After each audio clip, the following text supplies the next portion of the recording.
Hello students, welcome to our channel VNC. మనకి ఎప్పుడైనా ఒక ప్రోగ్రెషన్ ఇచ్చి అథమెటిక్ ప్రోగ్రెషన్ కదా చెక్ చేయాలంటే కామన్ డిఫరెన్స్ అనేది ఈక్వల్ అవ్వాలండి. ఇంతకీ కామన్ డిఫరెన్స్ అంటే ఏంటి? కామన్ డిఫరెన్స్ అంటే ఏంటంటే ఏ fixed number and preceding number. Fixed నెంబర్కి ప్రిసీడింగ్ నెంబర్కి మనం డిఫరెన్స్ ఫైండ్ అవుట్ చేసి అప్పుడు ఆ డిఫరెన్సెస్ అన్ని ఈక్వల్ అయితే దాన్ని మనం కామన్ డిఫరెన్స్ అని అంటాము. సో ఇక్కడ చూడండి, కామన్ డిఫరెన్స్ మనం డీతో డినోట్ చేస్తాము. So D equals to A2 minus A1 లేదంటే A3 minus A2 and so one. ఇలా మనం కామన్ డిఫరెన్స్ అనేది ఫైండ్ అవుట్ చేయాలి.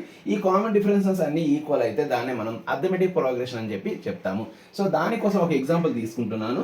2, 4, 6, 8 అండ్ సో వన్.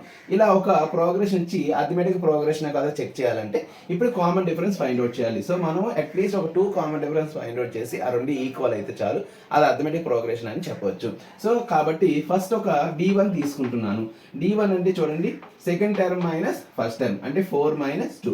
4 మైనస్ 2 ఏమవుతుందండి? 2 అవుతుంది. Next D2 second common difference find out చేస్తున్నాను. D2 అంటే ఏంటంటే third term minus second term. Third term అంటే 6 మైనస్ సెకండ్ టర్మ్ అంటే 4. 6 మైనస్ 4 నథింగ్ బట్ 2. సో ఇక్కడ 2 కామన్ డిఫరెన్స్ ఈక్వల్ అయ్యాయి కాబట్టి ఇది మనకి అథమెటిక్ ప్రోగ్రెషన్ అని చెప్పి చెప్పొచ్చు. ఒకవేళ ఎగ్జాంపుల్ ఇలా తీసుకున్నాను అనుకోండి, 3, 2, 3, 5, 7 అండ్ సో వన్. ఇలా ఒక ఎగ్జాంపుల్ తీసుకొని ఇది మనకి అథమెటిక్ ప్రోగ్రెషన్ కాదనేది చెక్ చేస్తున్నాం. సో ఇక్కడ కూడా మనం ఒక 2 కామన్ డిఫరెన్స్ అనేది ఫైండ్ అవుట్ చేయాలి.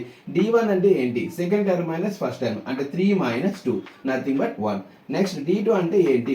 Third term minus second term అంటే 5 మైనస్ 3 నథింగ్ బట్ 2. ఇక్కడ కామన్ డిఫరెన్స్ అనేది ఈక్వల్ అవ్వలేదు కాబట్టి it is not a arithmetic progression. ఇలా మనం ఇచ్చిన ప్రోగ్రెషన్ని అథమెటిక్ ప్రోగ్రెషన్ కాదా అనేది చెక్ చేయొచ్చు.